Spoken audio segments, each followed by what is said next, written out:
So in this video I'm going to talk to you about some more guide tone lines through a sequence.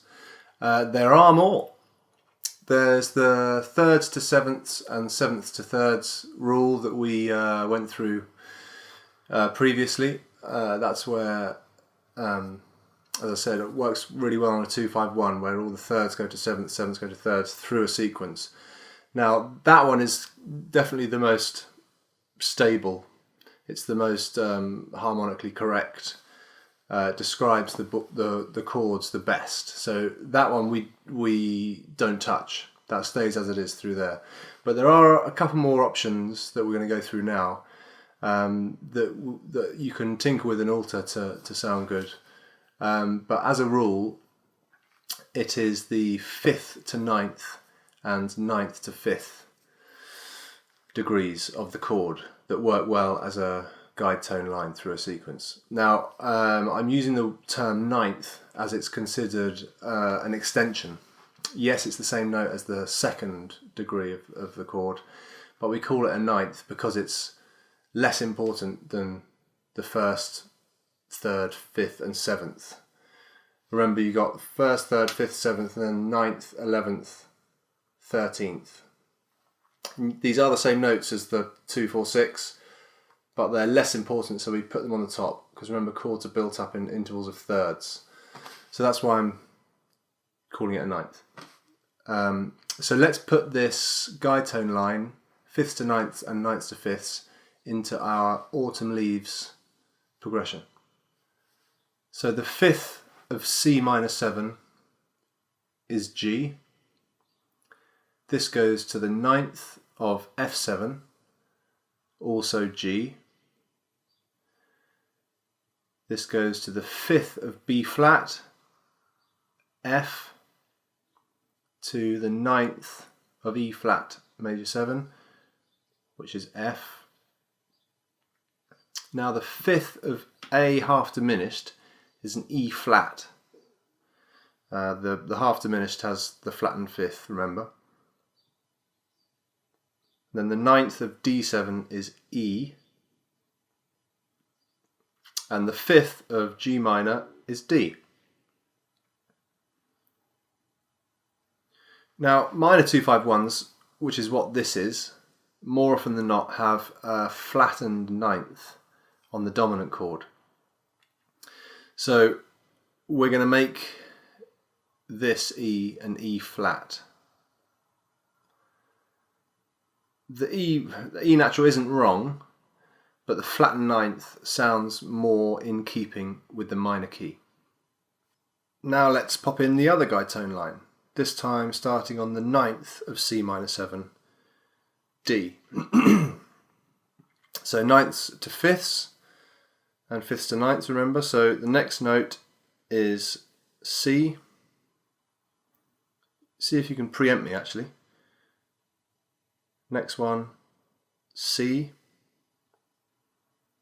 to B flat. Now the 9th of A half diminished is B natural to A to A again. Now, because these extra guide tone lines, the 5ths to 9ths and 9ths to 5ths, are less descriptive of the chord's function, we can have a bit more fun with them. As I said before, you can't change the thirds and sevenths. They don't change, alright? Don't have fun with them. But the 5ths and 9ths you can alter. Now the nature of a 2-5-1 is that the dominant chord, the 5th, sounds like it needs to resolve. That's a dominant chord's nature, if you like. So we can create some tension in that chord to enhance the resolution onto the 1 chord. So in this first 2-5-1 in B flat major, you'll see this top line goes D, C, C. So to get from D to C, instead of anticipating the C here, we can go via the D flat, which is the flat 13 of F7. This creates a smoother guide tone line through that 251, and it has a bit more of a sort of enhanced tension and release. Likewise with the other line, instead of going G, G, F, we can go G, G flat, F, creating more tension on the dominant chord. What's the point in that, you might ask? Well, it's basically giving you more options in your improvising and an opportunity to sound more sophisticated in your lines rather than just sticking to the basic arpeggios of each chord. So let's do the same with the minor 251.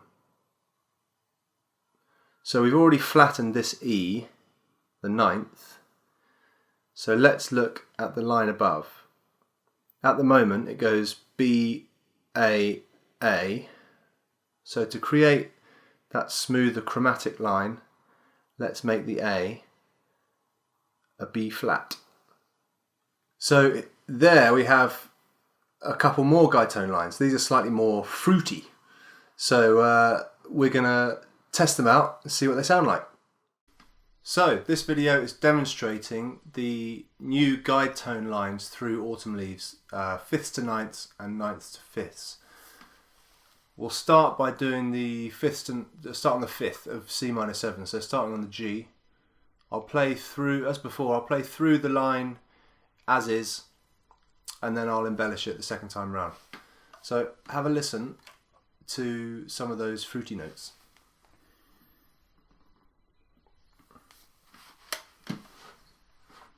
One, two, 1, 2, 3.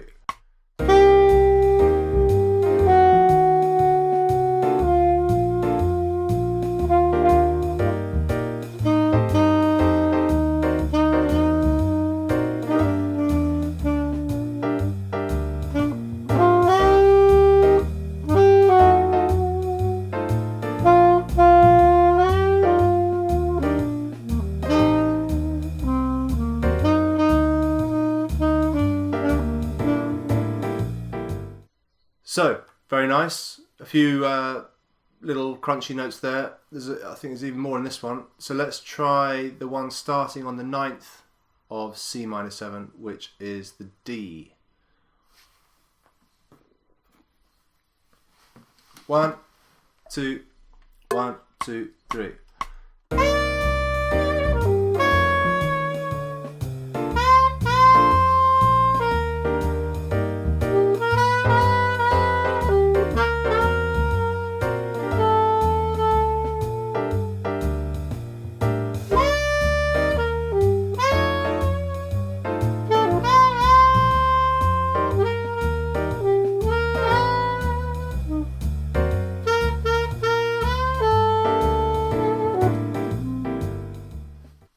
Very nice, right? So now I'm going to incorporate both of those, just have a little play around with both of those lines through the same sequence.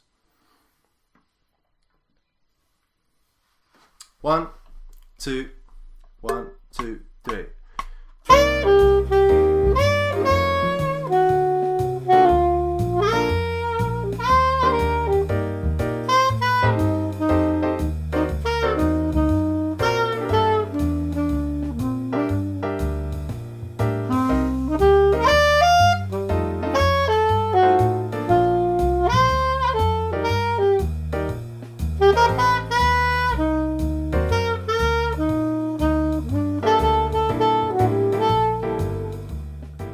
Okay, so sounds very different to the thirds and sevenths, doesn't it? It sounds a bit more interesting, I'd say. Obviously now you can try them all together. Try with the thirds and sevenths and the fifths and ninths and work out ways of getting between them. Again, I'll demonstrate a couple of times, but have fun. You can spend a lot of time doing this, working out what sounds good to you, work out what your favourite routes through are. Have a listen. 1, 2, 1, 2, 3.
Have fun, guys.